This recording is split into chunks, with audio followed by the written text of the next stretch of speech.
Welcome everyone. Thank you for clicking on the video today. We don't get a lot of weapons that have strength and arcane scaling. I think we had the Mariah's Executioner's Sword in the base game, and in the DLC, we get the Meteoric Old Greatsword, which has strength and arcane scaling. It is a fun sword to use. The Ash of War on it is really good, and not just that, you get to cover a lot of distance with the Ash of War, and again, the damage is really good for the Ash of War. I'll start off by showing where you can find the Greatsword. Right, it's in one of those forges, and you can get it fairly early in the game. Right, if you've beaten Relana, then it's super easy. You go to the high road, cross Side of Grace, and then you just go north. Keep going north. We'll take a right turn from where we find the map fragment, and then we'll keep going south. There'll be a few enemies here, but we can run past them or jump over them. And we'll come up on Muth Ruins. We'll also run past that area. And then, once we're done with the clearing, we'll just make a right turn. And that big block that you see, that's the forge where we'll find the weapon. I'm gonna go in.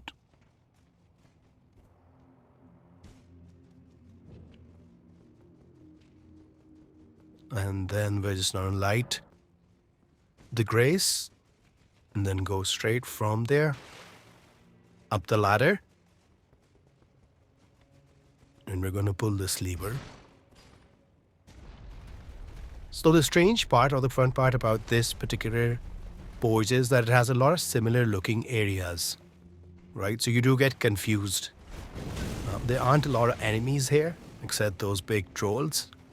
So here we're coming up on a ladder on the right. We'll stake it up. And then just go up from here. Then go down again. And we'll come up to a lever on the left side.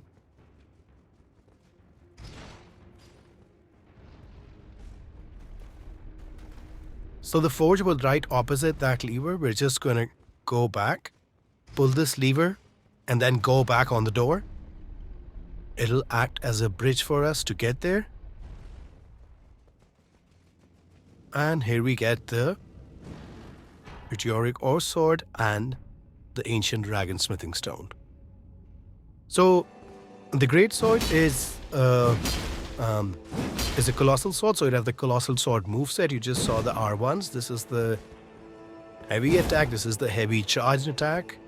Then we have the jumping attacks, the cross slash for the light attack, and then the slash downwards for the heavy attack.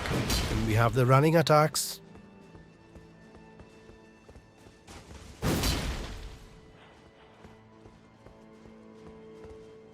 And then the crouching or the rolling attacks, which are quite similar to the running attacks.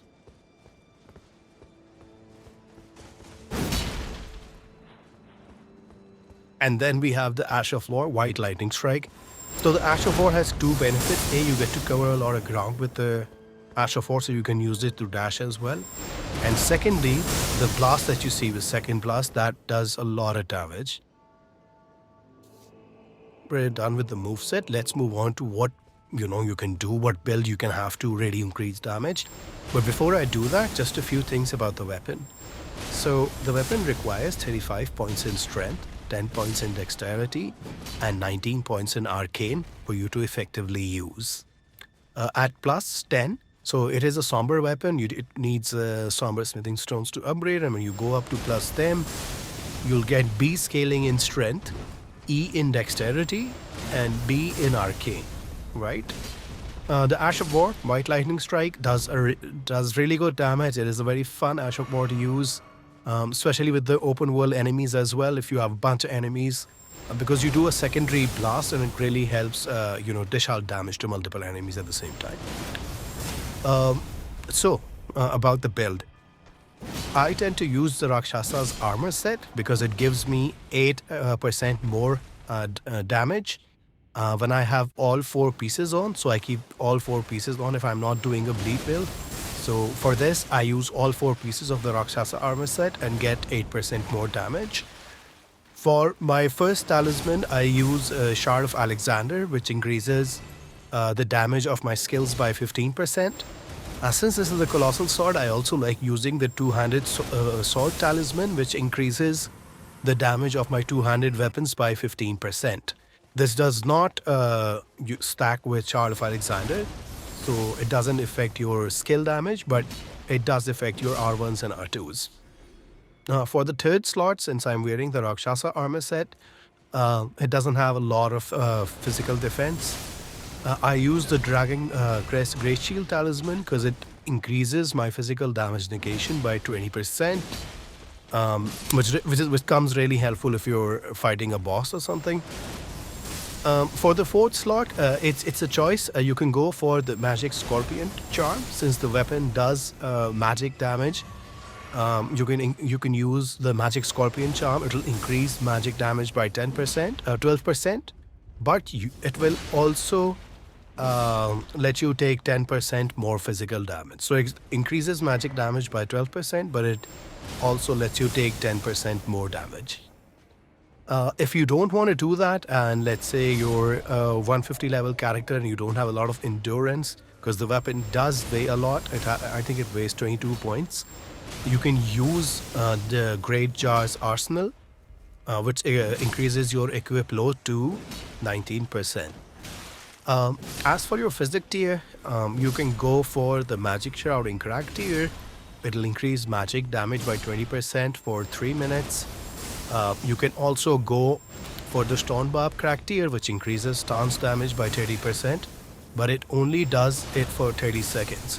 So maybe you can get 1 or 2 hits in, but I would suggest going with the Magic Shrouding Crack tier. And for the second tier, you can go for the Opaline Heart tier.